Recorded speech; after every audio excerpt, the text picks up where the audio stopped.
what local food do you sell at the Merc? We sell a little bit of everything, quite honestly.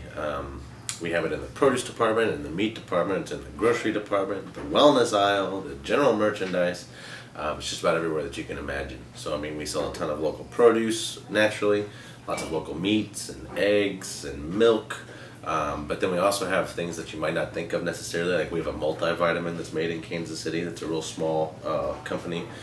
We have a popcorn popper that's made in Kansas. We have all kinds of stuff.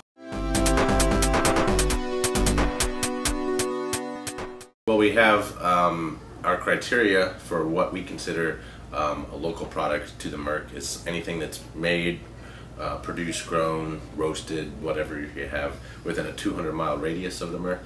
And then we also apply a second criteria to it, to being a small-scale producer. So generally, the farmer or the producer just contacts us about their product. They go to the individual department manager, and the department manager has a conversation with them based on what it is that they need and what kind of practices and everything that the producer might use.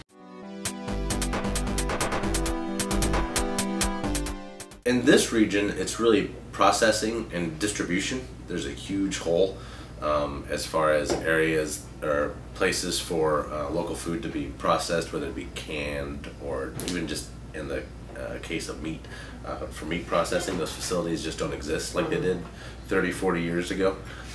That combined with the distribution problem tends to make the chain from farm to table, so to speak, very inefficient, much more inefficient than the conventional food system.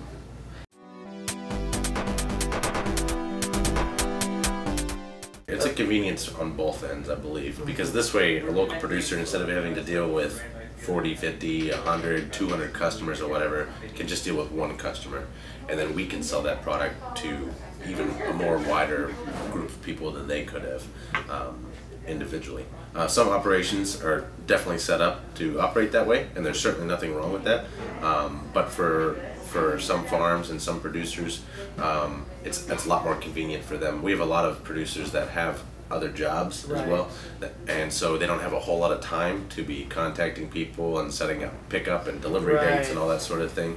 So it's a lot easier to just work with one set of buyers and managers here and be able to get their food or their products out to a wider group in the community. The Merc is also a co-op. Can you talk a little bit about that? Yeah, sure. So we were founded in 1974. We basically started as a buying club for a group of hippies at the time that wanted to buy a big wheel of cheese and thought, you know, this cheese is so expensive. What if we all just pitched in and bought it and then divided up the labor and cut it ourselves? Yeah. You know? So it existed in people's basements for a few years, and then we got our first storefront in 1976. And got incorporated, and so we are owned by individuals in the community and some individuals who are not in the community that just want to support a co-op. We have over 6,200 owners who have all paid a one-time $75 fee to own a share of the Merc. As such, they elect a board of directors, and the board of directors holds accountable the general manager for the performance of the organization. The board also sets forth a set of ends policies which govern the actions of the Merc. And the top line end that we have right now is that because of the Merc Co-op, there will be a reliable source of healthy, local, and organic foods and products available at reasonable costs.